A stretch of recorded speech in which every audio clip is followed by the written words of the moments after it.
Assalamualaikum warahmatullahi wabarakatuh. Halo teman-teman, perkenalkan nama saya Anissa Adifatika dari kelas PKI 3B.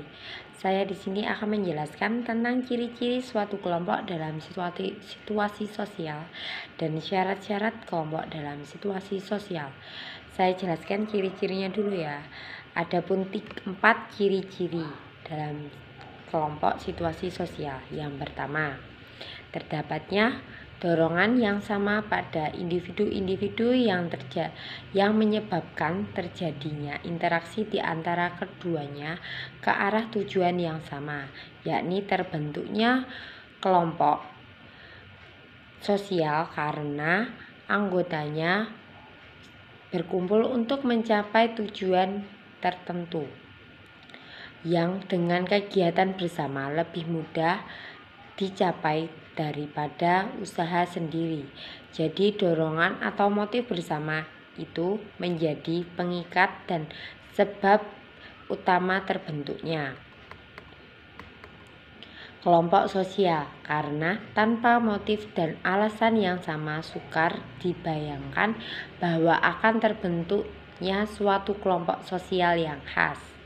Kedua, terdapat akibat-akibat interaksi yang berlainan dengan individu yang satu dari yang lain, berdasarkan reaksi-reaksi dan kecakapan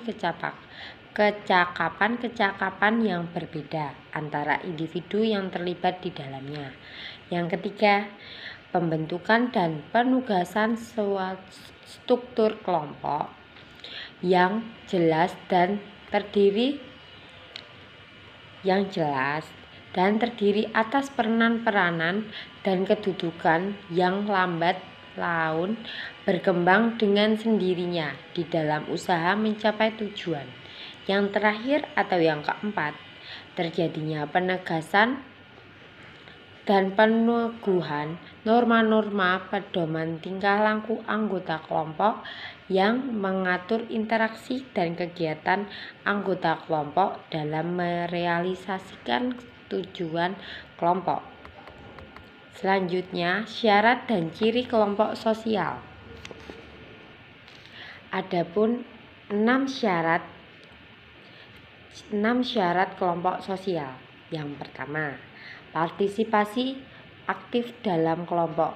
Jadi, di dalam kelompok atau di dalam organisasi kita harus saling berpartisipasi, karena itu sangatlah penting untuk melakukan sebuah kegiatan atau melakukan sebuah event-event seperti itu. Yang kedua, memiliki struktur organisasi.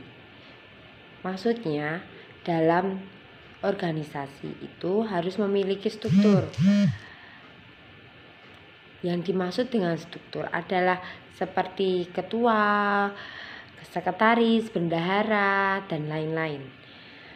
Yang ketiga, memiliki kegiatan yang dilakukan secara bersama-sama. Jadi, kita sebagai kelompok, apalagi namanya kelompok sosial, itu harus dikerjakan secara bersama-sama atau secara gotong royong. Karena jika kita dikerjakan dengan sendiri, itu namanya bukan bekerja sama, namanya masih menanamkan ego kita. Jadi kita itu di sini saling bekerja sama, saling dikerjakan dan dilakukan secara bersama-sama. Selanjutnya, telah terbentuk selama suatu jangka waktu tertentu. Jadi sudah ada waktu tertentunya. Terus ikatan yang erat antar anggota kelompok sosial. Jadi di dalam kelompok sosial ini sudah ada anggota dan itu sudah erat ikatannya, sudah kayak ikatan persaudaranya sudah erat dan saling kerjasamanya sudah erat dan begitulah pokok. Terus yang terakhir, memiliki peraturan dan norma. Jadi di setiap organisasi maupun di setiap kelompok maupun dimanapun harus mempunyai peraturan supaya lebih disiplin dan supaya lebih berjalan lebih baik. Itu yang bisa saya sampaikan dan saya jelaskan. Semoga teman-teman bisa menerima dengan baik ya. Terima kasih, mohon maaf jika banyak salah kata atau tutur kata yang salah. Wassalamualaikum warahmatullahi wabarakatuh. Saya Frisdayanti Anggreni Dewi dari BKI 3B dari kelompok 3 akan menjelaskan tentang situasi sosial. Situasi sosial dibedakan kepada togetherness situation, yaitu situasi kebersamaan, dan group situation atau situasi kelompok. Togetherness situation adalah situasi di mana sejumlah individu berkumpul pada suatu tempat dan pada waktu tertentu. Ciri-cirinya yaitu sejumlah orang berkumpul. Contohnya adalah orang yang pergi ke pasar, maka mereka akan berbelanja bersama, maka juga disebut dengan berkumpul-kumpul. Yang kedua yaitu mempunyai kepentingan yang sama, seperti kita akan pergi ke sekolah maupun ke kampus, maka kita mempunyai kepentingan yang sama, yaitu kita menuntut ilmu bersama-sama. Yang ketiga yaitu pada tempat tertentu, contohnya yaitu kita akan pergi ke masjid, pergi ke mall, ataupun pergi ke taman. Yang keempat yaitu bersifat sementara waktu, seperti kita akan rapat guru maupun dosen, maka rapat bersifat tertentu, nggak mungkin 24 jam kan. Yang kelima yaitu tidak memiliki ikatan di antara suatu individu dengan individu yang lain. Terkadang situasi kebersamaan ini bisa saja berubah menjadi situasi massa, yaitu situasi di mana tingkah laku kelompok timbul secara spontan, relatif tidak terorganisasi, tidak terduga, dan tidak terencana dalam arah perkembangannya, dan terjadi saling pengaruh antara individu dengan individu lain. Dalam situasi massa ini, para pelakunya merasa memiliki kedudukan yang sama, tidak ada perbedaan di antara mereka. Contohnya, penonton sepak bola yang gelisah dan kecewa melihat wasit berat sebelah, yaitu disebut dengan curang atau mainnya tidak baik, sehingga akan menimbulkan kemarahan dari para penonton. Para penonton akan berteriak-teriak, melemparkan kata-kata kotor, bahkan sampai melempar wasit dengan sandal untuk bersatu dan memperlihatkan rasa marah kepada wasit. Yang kedua yaitu group situation. Grup situasi disebut juga situasi kelompok. Pada dasarnya setiap individu selalu berada dalam situasi secara situasi sosial berasanya merangsang individu sehingga individu bertingkah laku tersebut. Sekian, terima kasih. Wassalamualaikum warahmatullahi wabarakatuh.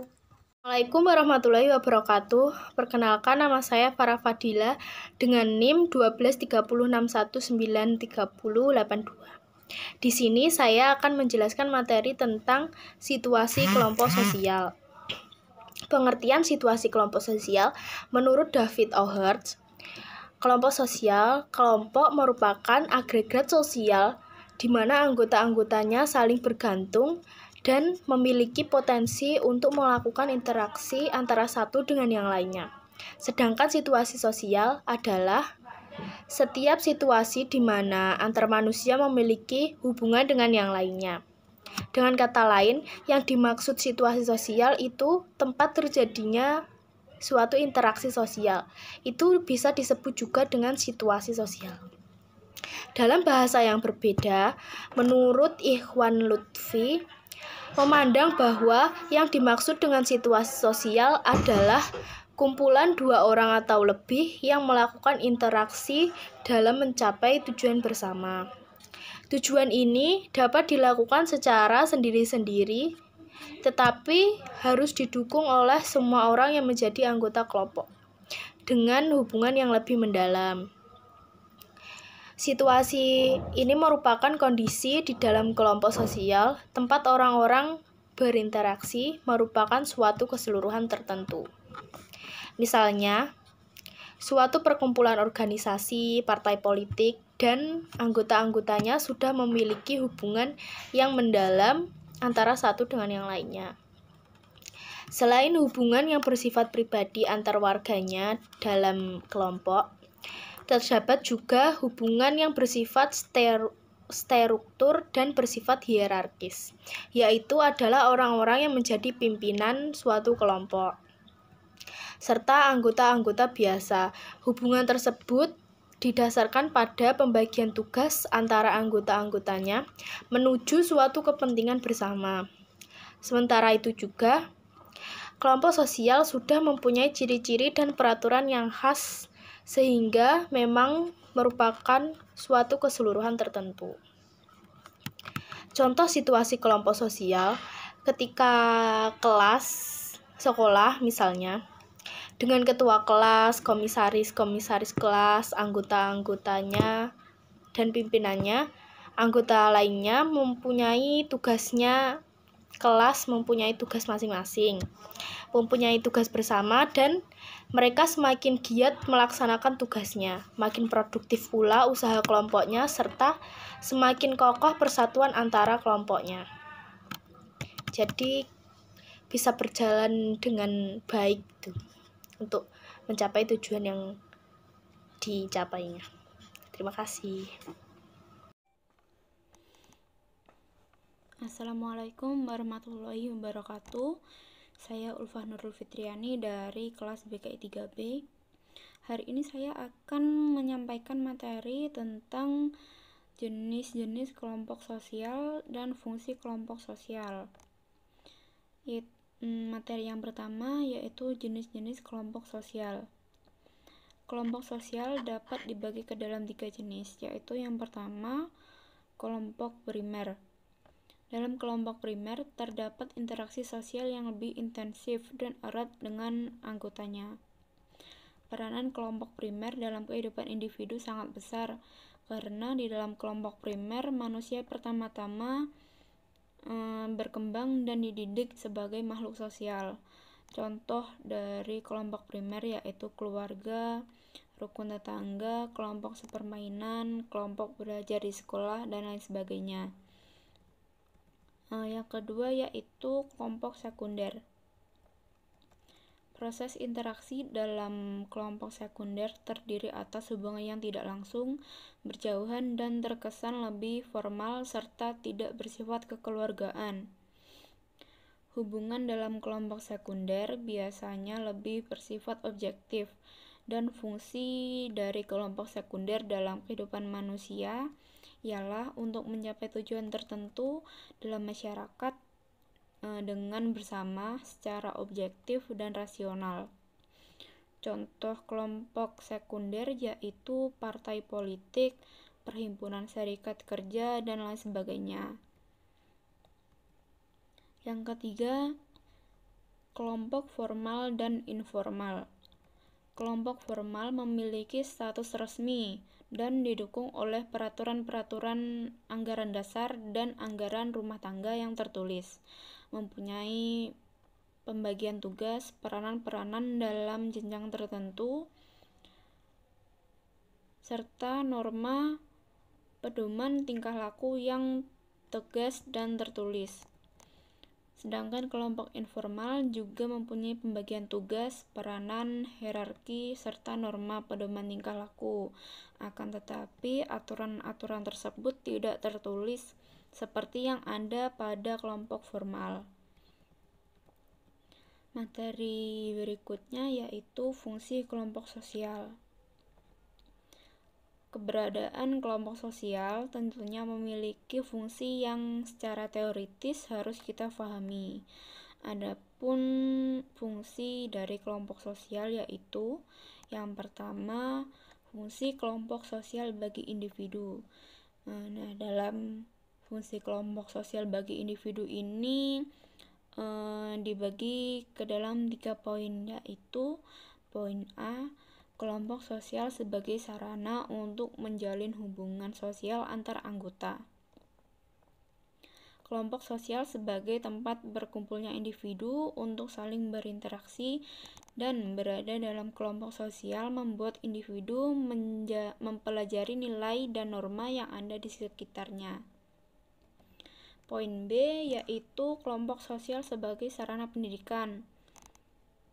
Dikatakan sebagai sarana pendidikan karena kelompok sosial juga berperan sebagai media pendidikan dan anggota dalam kelompok tersebut pastinya juga saling bertukar ilmu pengetahuan. Poin C yaitu kelompok sosial sebagai problem solving, yaitu kelompok sosial juga bisa dijadikan sebagai tempat untuk memberikan solusi atas masalah yang sedang dihadapi oleh anggotanya, yang mana kelompok sosial akan menawarkan pemecahan masalah untuk menemukan solusi. Yang kedua, fungsi kelompok sosial di masyarakat. Dalam fungsi kelompok sosial di masyarakat ini juga terdapat 3 poin, yaitu poin A, membentuk nilai dan norma di masyarakat. Keberadaan kelompok sosial juga akan membentuk nilai dan norma sosial yang berfungsi untuk menciptakan aturan sosial di dalam masyarakat.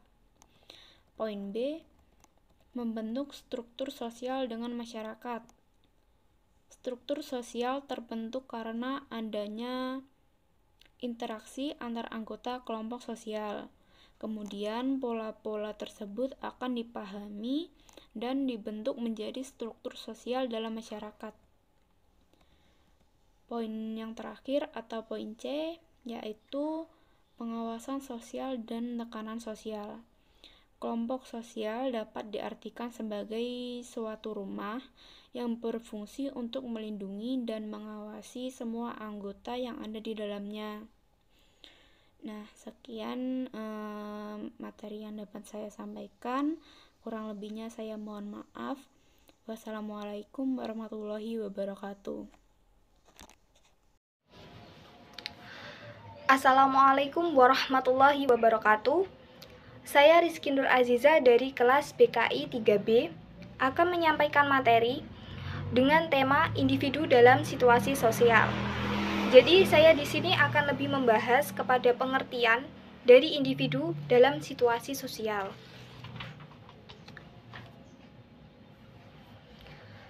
Seperti yang kita ketahui bersama, bahwa kata individu itu berasal dari bahasa Yunani, yakni individuum, yang memiliki arti tidak terbagi. Nah, selanjutnya pengertian individu menurut Kamus Besar Bahasa Indonesia, yakni memiliki arti orang atau seseorang, namun juga dapat diartikan sebagai pribadi yang terpisah dengan yang lainnya. Jadi seperti individu itu berdiri sendiri. Nah, selain itu, individu juga sering diartikan sebagai organisme yang hidupnya itu dapat berdiri sendiri. Nah, secara fisiologi, ia itu bersifat bebas, artinya tidak memiliki hubungan organik dengan sesamanya atau dengan individu-individu yang lainnya. Nah, pengertian individu menurut Via Agustia, yakni suatu sebutan yang dapat dipakai untuk menyatakan suatu kesatuan yang paling kecil dan terbatas. Dari pemaparan pengertian individu yang saya sampaikan tadi, dapat kita ambil kesimpulan bersama bahwa individu adalah manusia yang memiliki peran khas atau spesifik pada kepribadiannya. Sebagai contoh, yakni pada kelompok sosial yang paling terkecil, yaitu keluarga, yang mana dalam suatu keluarga itu kan terdiri dari ayah, ibu, dan juga anak. Nah, contohnya itu anak. Anak di sini merupakan individu dari kelompok sosial tersebut. Jadi, sudah tidak bisa lagi untuk dibagi ke dalam satuan yang lebih kecil lagi, karena anak tersebut sudah disebut sebagai individu dalam suatu kelompok sosial itu. Nah, selanjutnya yakni situasi sosial. Situasi sosial sendiri itu adalah suatu kondisi di mana berlangsung hubungan antara individu yang satu dengan individu yang lain, atau dapat juga kita artikan sebagai hubungan antara dua individu atau lebih. Nah, dari sini hubungan yang terjadi antara individu tersebut pasti tidak akan terlepas dari yang namanya rangsangan-rangsangan sosial. Secara garis besar, rangsangan tersebut terbagi menjadi dua. Yang pertama, orang lain. Orang lain terdiri dari dua elemen. Yang pertama itu individu-individu lain sebagai perangsang, dan yang kedua itu kelompok. Sedangkan dalam kelompok ini dibedakan menjadi dua. Yang pertama itu ada kelompok intragroup, jadi di mana ada hubungan antara individu lain dalam kelompok lain, atau adanya hubungan kelompok dengan kelompok. Nah, yang kedua ini ada kelompok intergroup, yaitu adanya hubungan antara individu dengan kelompok lain di dalam kelompok itu sendiri. Nah, selanjutnya elemen perangsang yang kedua yaitu hasil kebudayaan. Di sini hasil kebudayaan itu bisa berupa materi dan non-materi. Contohnya seperti apa? Contohnya itu dapat berupa bangunan rumah, perkakas, seni ukir, seni musik, dan juga norma, dan masih banyak yang lainnya juga. Nah, dari sini saya rasa cukup pemaparan mengenai pengertian individu dalam situasi sosial. Apabila ada kurang lebihnya saya mohon maaf. Sekian dari saya. Wassalamualaikum warahmatullahi wabarakatuh.